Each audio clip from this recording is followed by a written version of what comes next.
ఏపీలో అమరావతి, విశాఖపట్నం అనే కాకుండా అన్ని ప్రాంతాలకు పెట్టుబడి వెల్లువ వరదలా వస్తూ ఉందండి.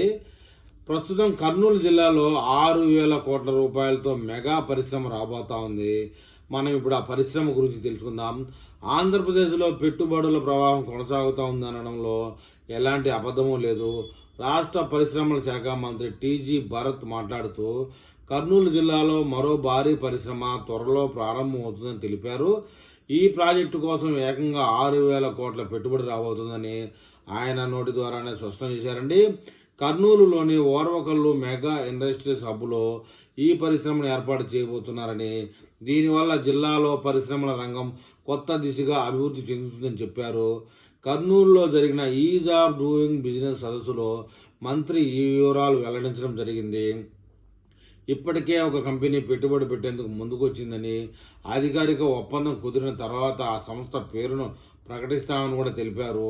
పారిశ్రామికవేత్తలకు సింగిల్ విండో విధానం ద్వారా త్వరితగతిన అనుమతులు ఇస్తామని, ఆన్లైన్లోనే దరఖాస్తులు చేసుకున్న వెంటనే అనుమతులు ఇవ్వగలమని హామీ ఇచ్చారు. పరిశ్రమల కోసం అవసరమైన రాయితీలు కూడా త్వరలో విడుదల చేస్తామని ఆయన వివరించారండి. మంత్రి టీజీ భరత్ వెల్లడించిన మరొక ముఖ్య అంశం రిలయన్స్ ఇండస్ట్రీస్ పెట్టుబడి.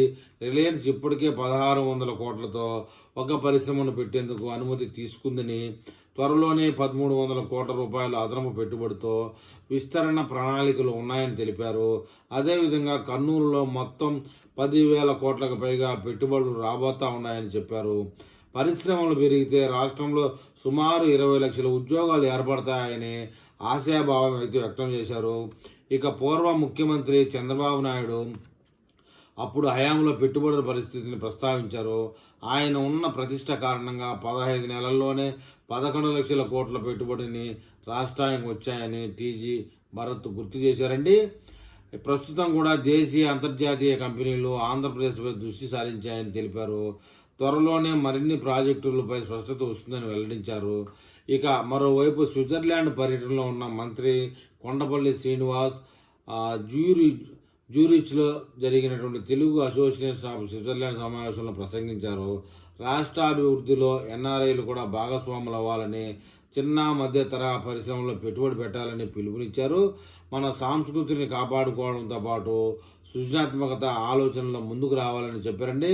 మొత్తానికి ఏదేమైనా కర్నూలులో ఆ ఓర్వకల్లు ఏరియాలో ఇండస్ట్రియల్ హబ్గా బాగా డెవలప్ కాబోతుందని చెప్పడంలో ఎలాంటి అతిశయోక్తి లేదండి.